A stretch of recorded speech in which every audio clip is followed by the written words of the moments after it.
Target setting. अधिकतर हम आपको भी कई बार हमने बोला है कि आप अपना लक्ष्य निर्धारित करिए, हमको कितने परसेंट चाहिए, कब कर लेना है, अपने को सत्र के प्रारंभ में कर लेना है।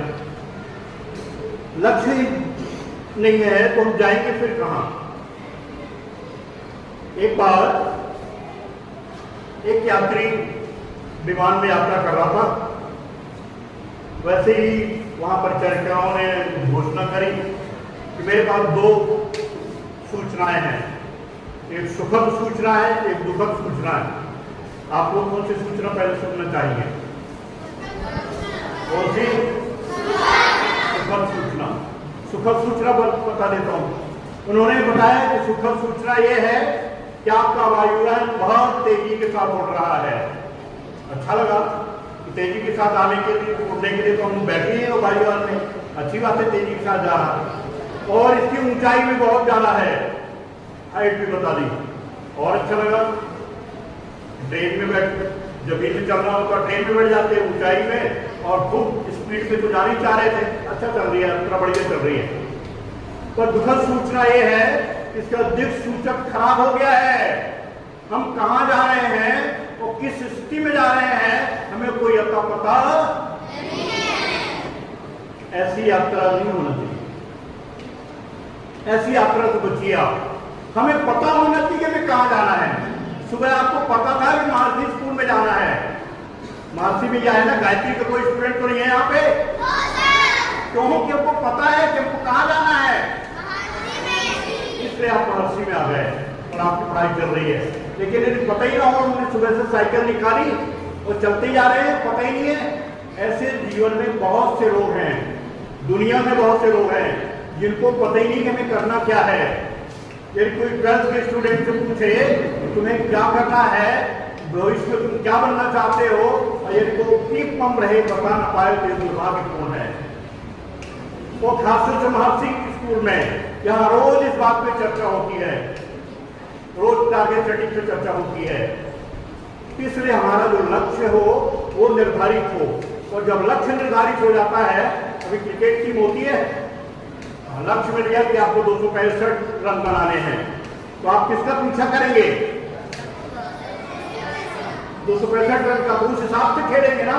और यदि पता है कि 100 रन ही बनाने हैं, ये कोई मुश्किल काम नहीं है, 100 रन ही बनाने हैं, तो क्या होगा फिर? आपकी जो खेलने की गति जो है वो धीमी हो जाएगी, अपने आप हो जाएगी। 100 तो बनाने हैं, भले कि 5 में सारे नहीं पड़ गए, कभी कभी ऐसा भी होता है कि नहीं होता? उससे ज्यादा तो आपको ज्ञानी है क्रिकेट के मामले में। इसलिए लक्ष्य, और इसीलिए कलाम साहब ने क्या बोला, लक्ष्य छोटा रखना अपराध है अपने प्रति।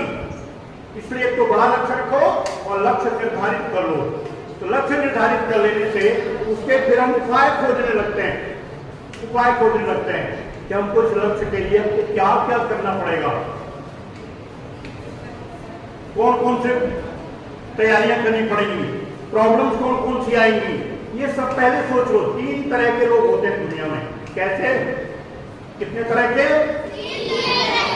पहले तो वो लोग होते हैं जो मोटिवेट हुए, इस हॉल में आके मोटिवेट हो गए, बाहर गए, एकदम शुरू कर दिया था, थोड़ी परेशानी आई, आज सुबह 5 बजे उठ जाएंगे, पक्का उठ जाएंगे, और उसके बाद देखा कि अभी सब सो रहे हैं घर के लोग, मैं तो फालतू में जग जाऊं, और तान के सो गए।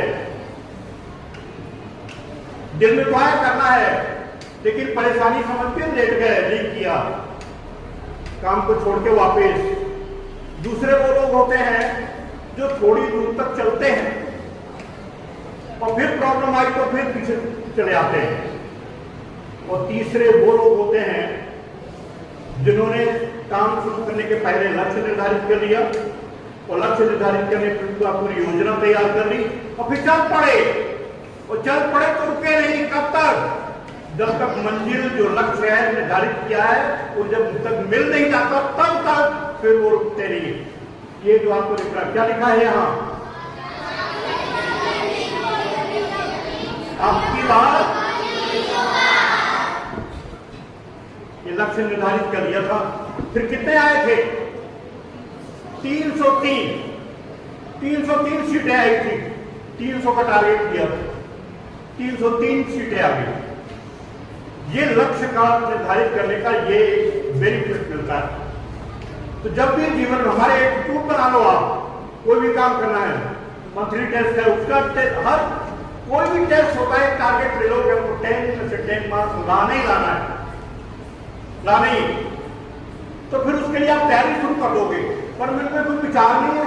आज पता चल गया साथ टेस्ट है, स्कूल में आज पता चला टेस्ट है, क्या खास करोगे, क्या करोगे, कुछ नहीं कर पाओगे।